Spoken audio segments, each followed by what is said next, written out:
namoota baay'ee waa'ee sitaaraa jettan yookaan maggaarajaa hin beekanii waa'ee isaa nagaafattan viidiyoo kana akka dhumaatti dhageeffadhaa. Hundi isaatu garaagarummaa qaba. Gatii irrattillee meeshaa irrattillee.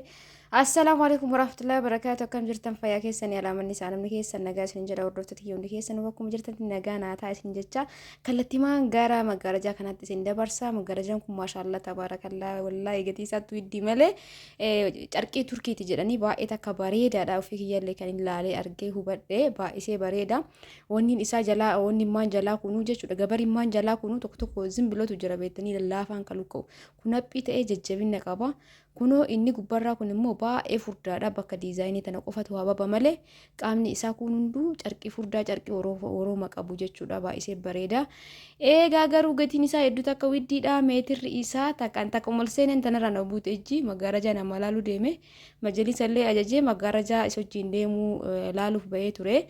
Garuu immoo gatiin isaa widdiidha. Gatiin isaa meeqoonaan jettan kun kalarii lamaan jira diimaa fi isa asaanuu kana jechuudha. Anamma majalisa na yajisan wajjin ni deema ture diimaa bunniin kun diimaa dhiigi sana osoo hin ta'in bakka ni bareeda gizee achi bal'isanii maashaallah baay'ee takka jaaladhe garuu takkitti manni laaleen ijina irra na buute gatiin isaallee ol ka'aadha jechuudha. Meetirri takkittiin qarshii 1500 meetirri takka jechuudha. Carqii turkiiti jedhanii injaratiin jechuudha. Taanii mootuu irra hin jiru barreeffamni garuu carqoomni isaa maashaallah wallahi hedduu takka jaaladhe baay'ee bareedallee gizee achi bal'isanii diizaayiniin isaa namatti tola ka keessallee ka kuunillee jechuudha.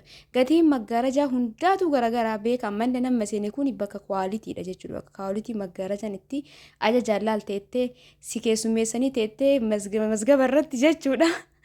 Akkasitti ka dalagsiifamu malee ka dalagamee bitamuu miti garuu gatiin isaan hundaatu garagara jechuudha. Ka meetirri 1000tu jira, ka meetirri 800tu jira, ka meetirri 600tu jira. Hattaa gadi qannasa jechuudha 600. Kun amma meetirri isaa qarshii 1000 kun amma ka argaa jirtan kana hundi isaatu akkuma orooma isaatiin akkuma carqooma isaatiin gatiin isaa garagara.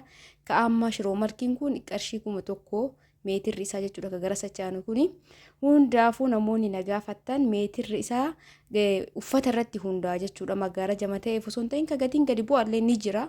Garuu immoo waan bareeda waan xiree carqii bakka carqii qulqulluu eeguu barbaadan yeroo dheeraaf illee kan nama tajaajilu ni jira guutee jira. Akkasumas ka gatiin gadi rakkasullee jira jechuudha. Akkuma 10 illee ni jira.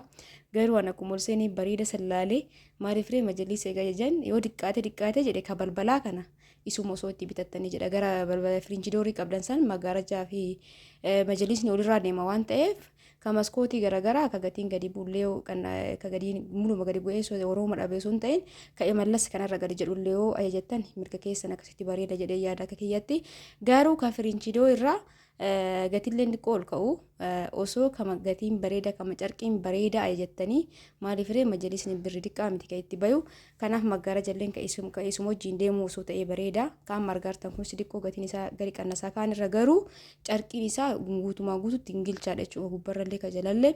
Egaa akkan isin jedha hordoftoota kiyya viidiyoon tun dhumattee jirti hooma takka dubbachuun barbaadu baay'ee takka biizii waan ta'eef maggaarajaa kana namni baay'ee waan na gaafateef haati maggaarajaan ajjeellee asuma waan kan dhageeffattee waan tokko akka murteessituu fi hundaafuu laayikii gochuu hin dagatina hordoftoota kiyya warroon hangamaa na daawwataa jirtan hedduu takka isin jaalladha isin kabaja viidiyoo maa gabaabsiti jechuun keessa waan oollee dhiqqoo biizii takka ta'e baay'ee takka jechuudha. Namoonni majalisa barbaadan heeloo jedha maashaallah tabaarakallaa gatii bareedaa ta'een majalisa nama 3 ajajee dhufeetiin jira. Majalisni torbaan lamatti ga'uu danda'a garuu yoo boondidiin dhumate boondidiin dafeen seenuu karaalleen sirrii miti. Akka isin jala laayik gochuun dagatinaa viidiyoo biraatiin olitti deebinaa isin jaaladha isin kabaja. Bye bye.